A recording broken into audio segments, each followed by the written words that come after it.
Good. So I have a bumpy start. Now I have a pointer. And I have an announcement. If you bear with me for 20 minutes, or 25, and you reach to the Q&A section, the best two questions will be awarded a book. You learn about the book during the presentation. It's a book with the subject, title related with the subject of this conference and with my presentation. So my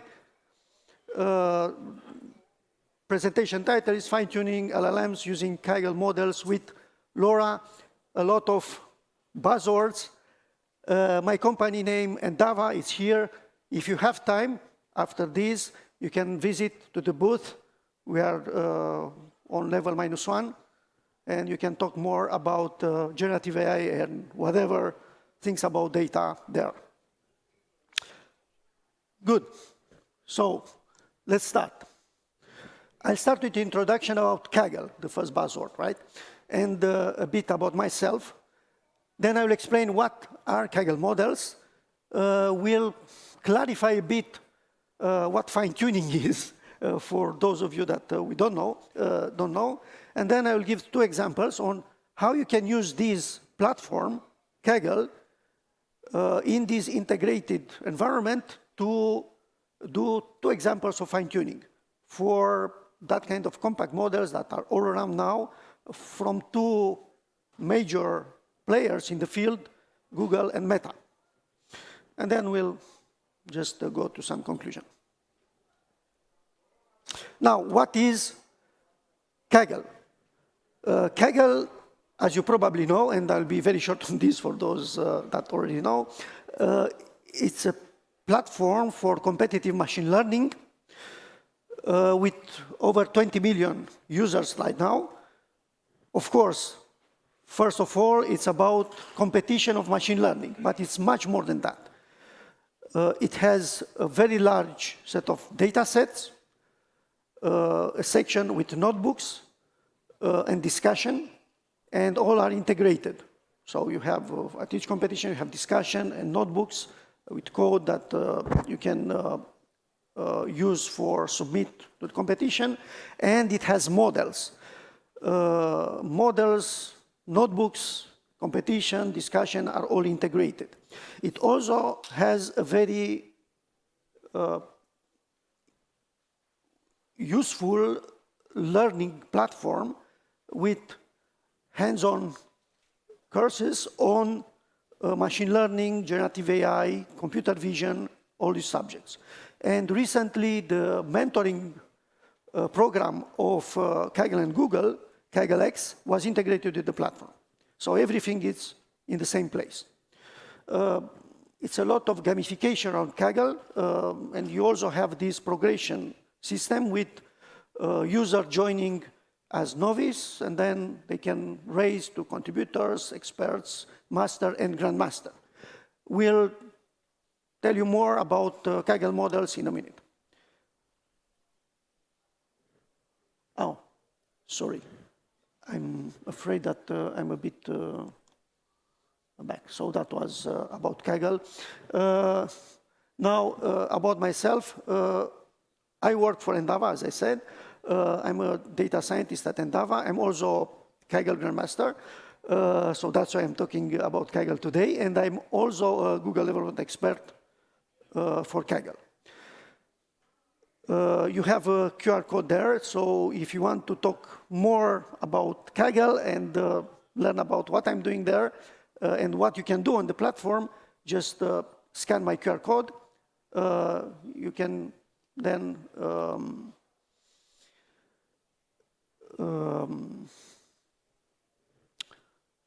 get in contact with me on LinkedIn, and so we can continue discussion. And I mentioned the book. So in the Q&A section, the best 2 questions will be awarded, each one with a printed copy of this book, which is about Kaggle, I authored recently. And now my presentation is in sync with my talk. OK. Good. So let's see what are Kaggle models.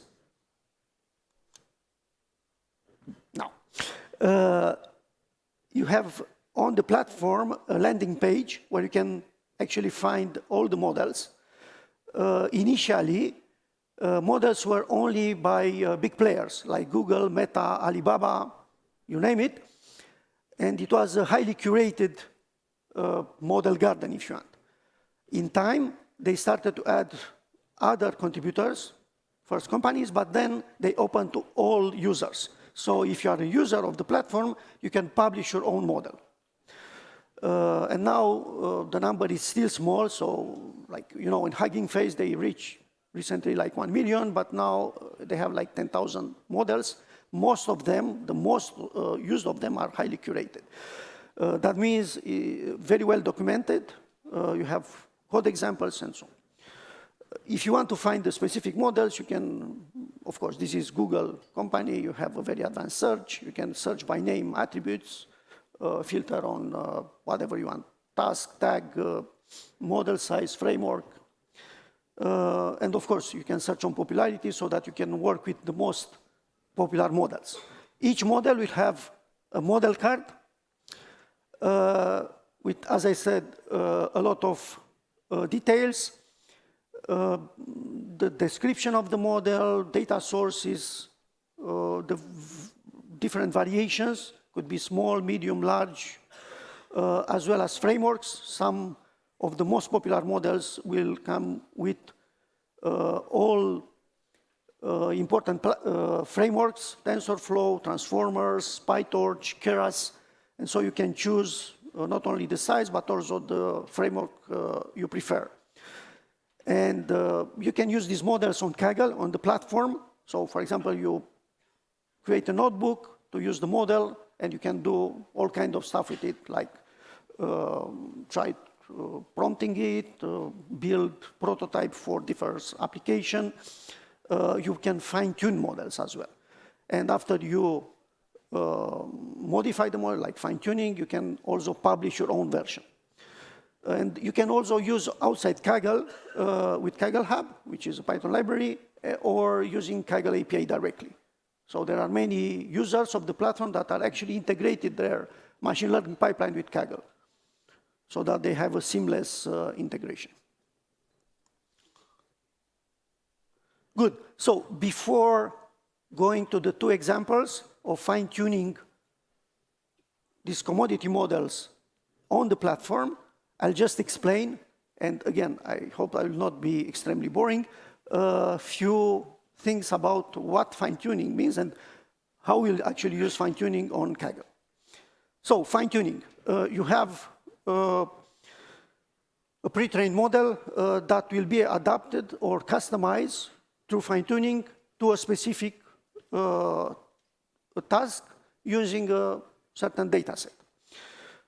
So you'll start with the pre-trained model. You'll prepare your specialized data set for the specific task. Let's say that you want to have the model answering to questions about your own documentation, like for your own company, could be like restricted documentation. So rather than pushing this to a model that is behind the public API, you want to do this on premises, right? So you can fine-tune the model for this task, or you might want to have the, I don't know, the model answering to you in a certain style. So you adapt it to talk with you in the style of a certain character. Or you can specialize for a very clear task, like you want the model to give you the sentiment, like positive, negative, or neutral about some text in a specific domain. In my example, it will be sentiment analysis for financial domain. And then after you created the data set or selected the data set for your specific type, you train on this new data set, and then of course you test, validate, and then you can publish the model. Well, you don't want actually to do this with very large models like large-rank models, and so that's why you'd like to do, especially if, like me, wants to use limited resources or free resources like on Kaggle, you want to do parameter-efficient fine-tuning. And the key idea about parameter-efficient fine-tuning is that you fine-tune the large pre-trained models with only updating a small subset of the model's parameter. Or you inject actually new layers and you modify through fine-tuning only the parameters for the additional layers you inject. This will be the most used version, and I will explain about this. It's called LoRA. LoRA stands for Low-Rank Adaptation. And what you do with LoRA, you will introduce low-rank matrices within the model layers and will only adjust the parameters of these matrices. So basically, you'll adapt the model for the new task by fine-tuning, modifying the parameters, the additional parameters you add. Now, if you want to enter into more details, actually, you keep the old parameters in the left side. It's actually, in your case, it's the right side, right? So the green matrix is the pre-trained weights. You're not touching that. You add the new weights, so delta W, and you only modify that. And so the Y, which is the result multiplying X with W plus delta W, to do this, you'll only have to adjust the parameters on the yellow matrix. And actually, you are not doing this directly.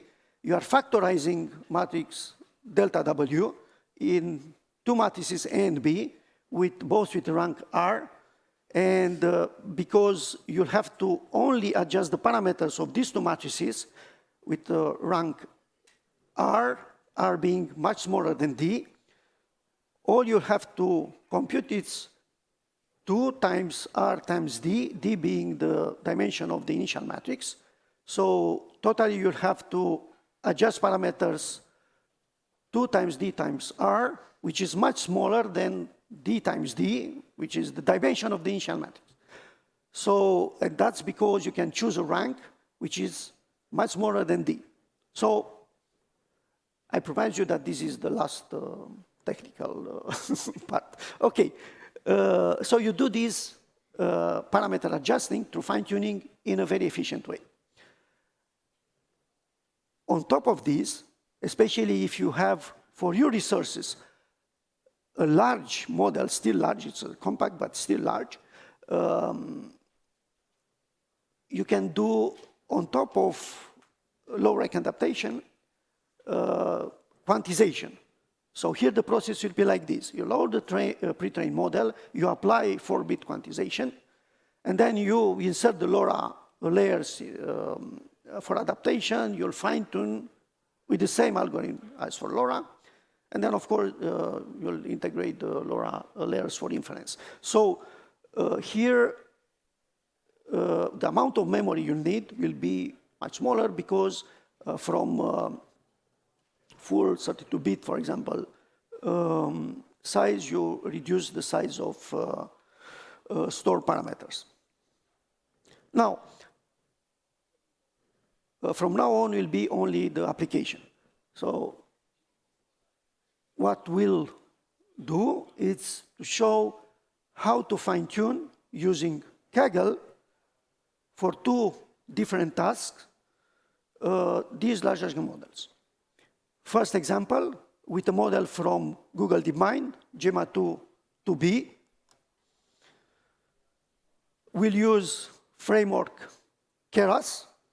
And here you have, I don't know if you can see, the size of the model. So it's 2B. It's actually the number of parameters is 2.6 billion.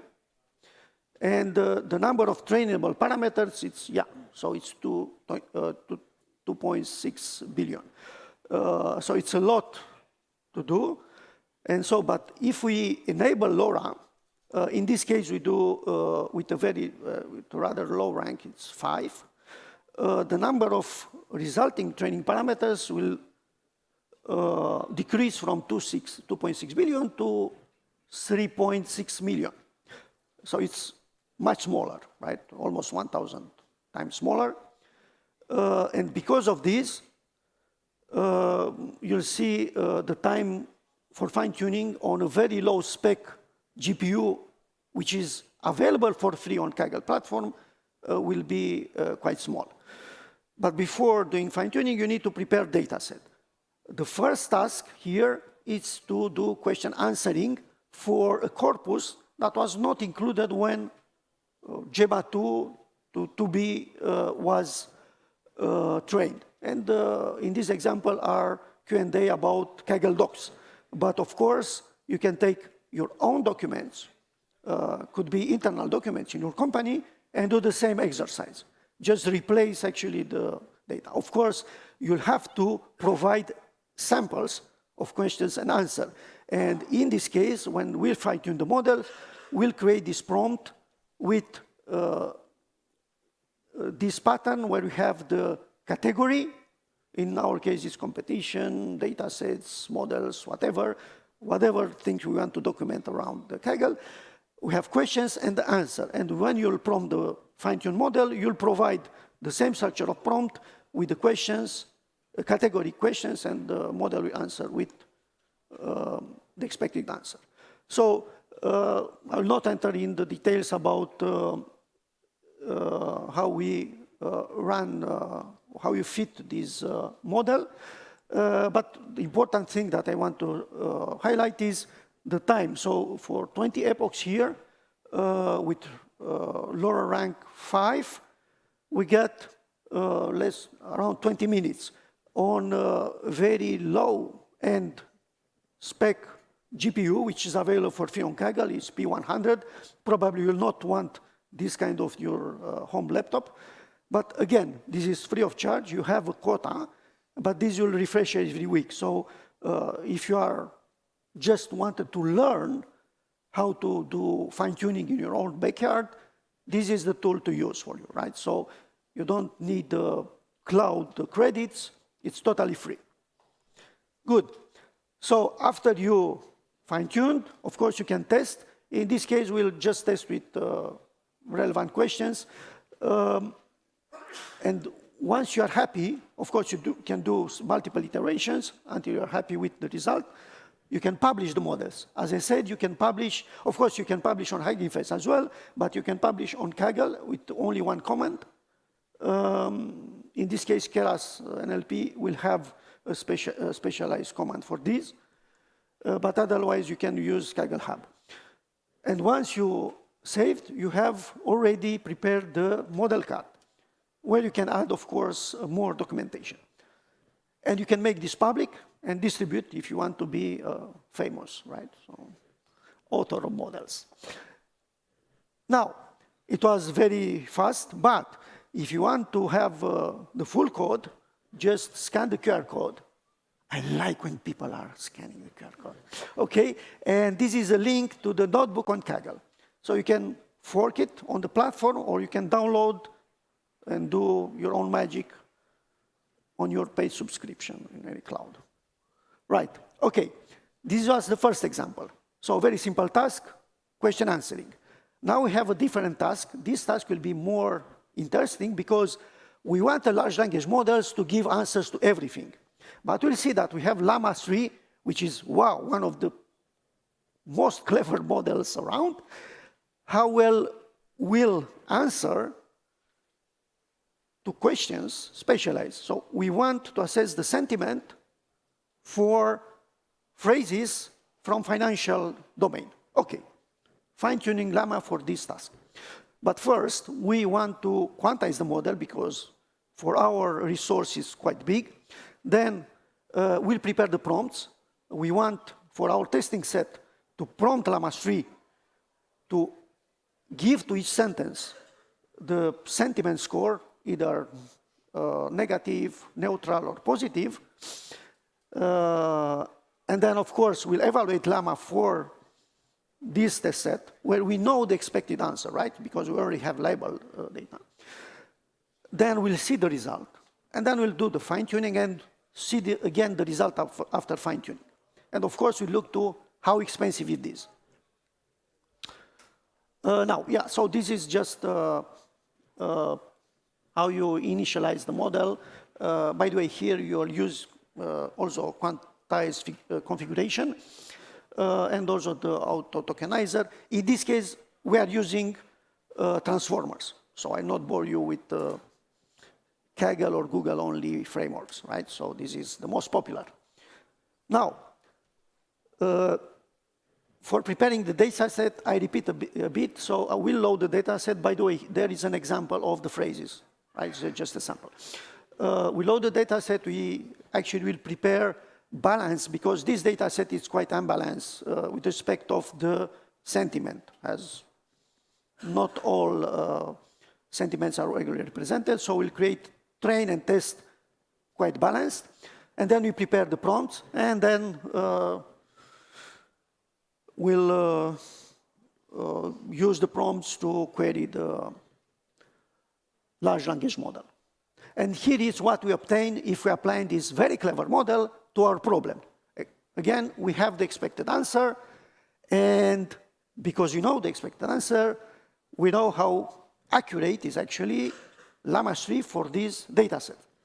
Well, accuracy is 0.37 as an average. Of course, for label 1, you see there, it's all orange. It's almost 1. Why? Because Llama 3, it's so unbiased because so that will not say that some comment is negative or positive, everything is neutral for it. But it's wrong, right? Because we know that the expected answer is different. So that's the status. This is what Llama 3 give us for free. So be aware when you are using a large language models, make sure that the answer is giving you, it's correct. Here we do it, we're doing a test for our task, right? But we want to fix this. We have the label training data. So we'll run now fine-tuning with quantized. We'll use SFTT trainer from TRL, which is Transformer Reinforcement Learning Library from Hugging Face. We'll run only 5 epochs. We can run more, right? So you have the you'll have the link to the code. After 5 epochs, this is what we obtain. So we have the average accuracy, 0.87. And now you see it's well balanced. And it's correct because this is what is expected. We have equal sized subsets of neutral, negative, and positive sentiments in our testing data set. Of course, we can do more about regularization, do more epochs, maybe look to the parameters of fine-tuning. You have time to do it because this running was something a bit more than 1 hour. So you can do on your free quota on Kaggle many iterations if you want.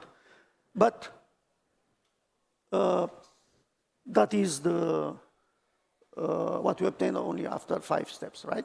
So it's much improved from 0.37 to, yeah, I think we can get over 0.9 easy. So now, this QR code, you scan, everybody's scanning, okay. If you scan, you can get the link to this notebook. I think this is maybe more interesting than the first one.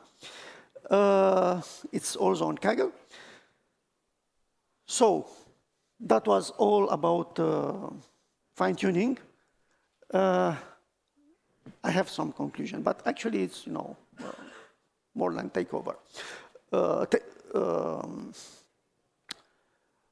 Take out things. So what I explained today is how you can actually use generative AI on Kaggle.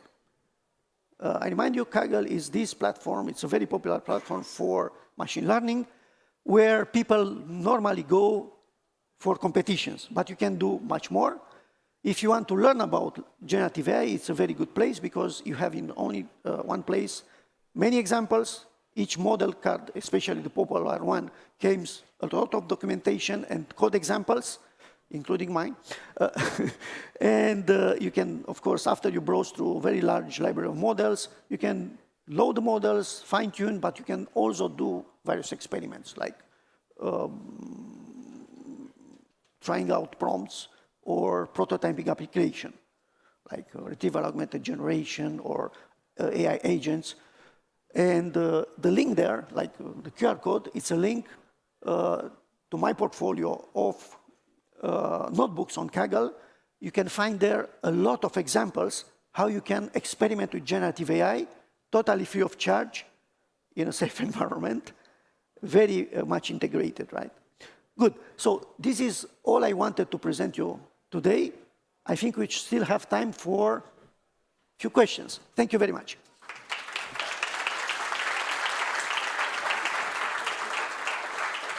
Questions? Well, I hope we have questions, and I believe you said yes, we do. Here, yeah?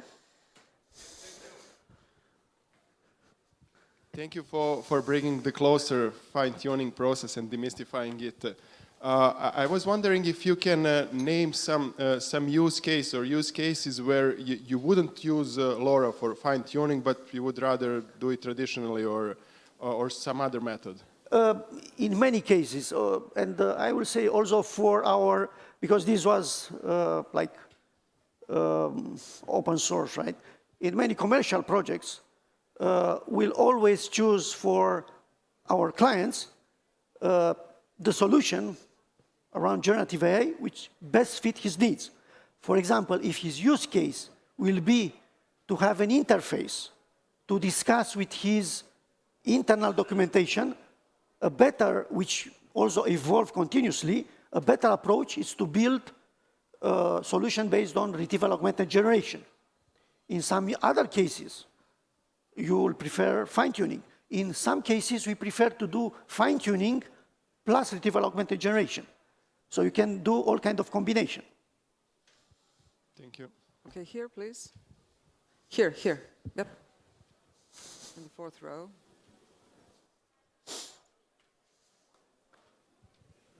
So, can you hear me? Yeah.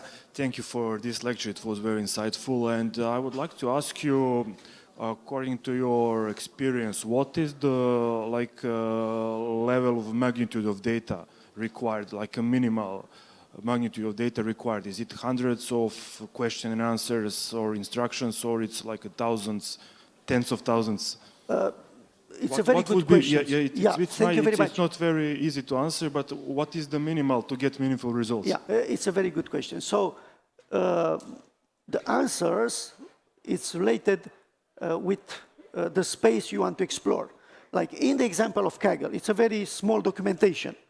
There, I just ingested all documentation after it was pre-processed to get, questions and answers covering most of the sites. And it's in the range of tens to 100.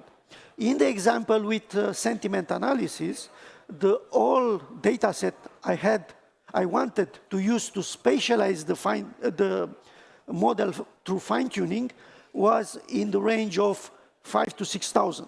But I only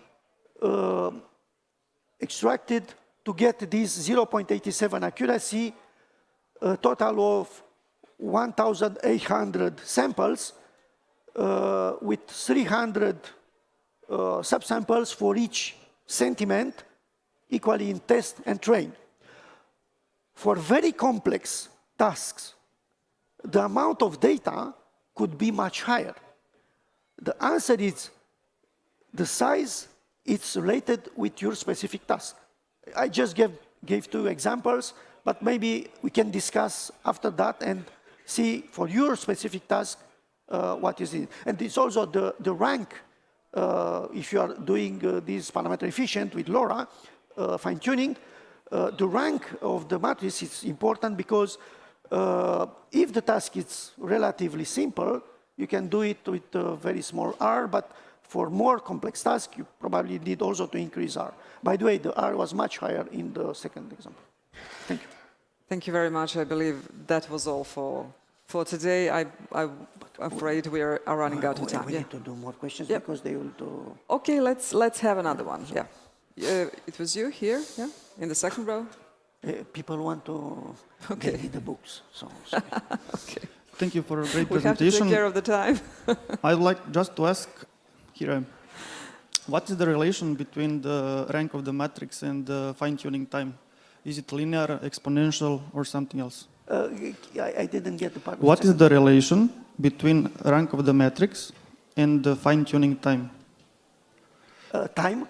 Yeah, training Well- time. You mentioned that the rank is 5, and the training time was 25 minutes, around something like that. I don't actually know the answer, but I expect to be more than linear. So because it's, yeah, I think depends also on the framework as well. But I will say it's probably linear or above it. I don't know exactly. Okay. Yeah, sorry. I don't. Okay, let's do another one over there, and Yeah. let's finish with this, okay? Hi. Hello. Is there a possibility of overfitting like in the traditional machine learning, and how would one observe that? Of course, you do evaluation. You'll have to plot as normal. After each epoch, you can evaluate, and you'll plot the evolution of the evaluation as well, and you can decide based on that. If you want to avoid overfitting, you have to look to some regularization factors when you initialize LoRA as well. So, but you can avoid in the same way. None? Okay. Okay. So now, maybe you choose the... Yeah. Thank you very much for this. Gabriel Preda, this is for you. Thank you.